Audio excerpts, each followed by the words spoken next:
महाराज जी ने अपने कक्ष में बुलाया, बोले हमारे साथ ही प्रसाद पाना। अब बद्रीनाथ का रास्ता, गाड़ी से उतर के कोई आए तो उसका सिर घूमता ही रहता है, उसको ज्यादा भूख भाग लगती नहीं, उसको ये होता है कि मुझे कुछ सुला दो। लेकिन बद्रीनाथ में पूरे रास्ते में घूमते घूमते घूमते घूमते सिर घूम रहा था। महाराज जी से मैंने कि महाराज जी ज्यादा पाने की इच्छा नहीं। बोले नहीं, ब्रजवासी हमारे यहाँ आए, हम तो चकाचक पवाएंगे। तो पता नहीं हरियाणा में कोई स्थान है वहां इतनी बड़ी जलेबी बनती है।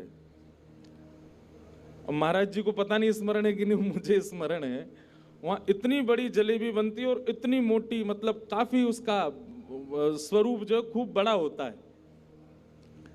तो महाराज जी मुझको बोले कि हम आपको एक नई डिश खिलाएंगे। मैंने कि खवाओ महाराज जी। तो जलेबी को दूध में औटा करके और पूरी दूध और जलेबी एक ही हो गए, गाढ़ी रबड़ी बन गई। और महाराज जी ने कम से कम 4-5 कटोरी मोकू पवाई दिए। बोले अब प्रेम से आप शयन करो। दाल में छोंक लगा करके पवाया स्वयं महाराज जी ने। तो बड़ा वो आनंद का एक क्षण था महाराज जी के साथ। आज इतने दिन बाद महाराज जी का दर्शन हुआ है। आप श्री को बारंबार प्रणाम है।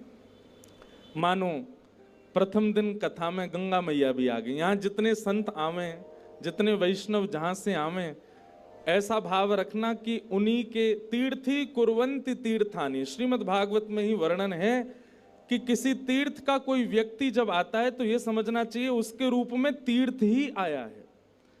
भागवत की कथा होती है तो सब देवी देवता सब आते हैं। तो आज प्रथम दिन की कथा है और श्रीमद् भागवत की कथा गाने के लिए उत्तम स्थान गंगा जी का तट ही बताया गया है। पर चंडीगढ़ में गंगा जी तो है नहीं। तो महाराज जी आ गए गंगा जी के रूप में। और महाराज जी ने आकर के मानो जो गंगाद्वार समीपे तु तटमानंद नामकम, भागवत में लिखा है कि कथा कहां करानी चाहिए, बोले गंगा जी के तट पर करानी चाहिए। तो उस भाव से महाराज जी आकर के मानो गंगा जी का यहां पर उपस्थिति दर्ज करा दी है। ऐसे महापुरुष पधारे हैं। आप दोनों महापुरुषों के चरणों में प्रणाम। और आए हुए हमारे चंडीगढ़ के समस्त वैष्णव भक्त वृंद, ठाकुर जी के प्रेमियों को बहुत बहुत जय श्री कृष्ण। इतनो धीरे मत बोलो, जोरते बोलो, जय श्री कृष्ण, जय सिया राम, जय श्रीमन नारायण, जय जय श्री राधे। आओ पहले कुछ मनवाणी को पवित्र कर लें, थोड़ा संकीर्तन वृंदावन को याद कर लें, उसके बाद कथा में प्रवेश करेंगे।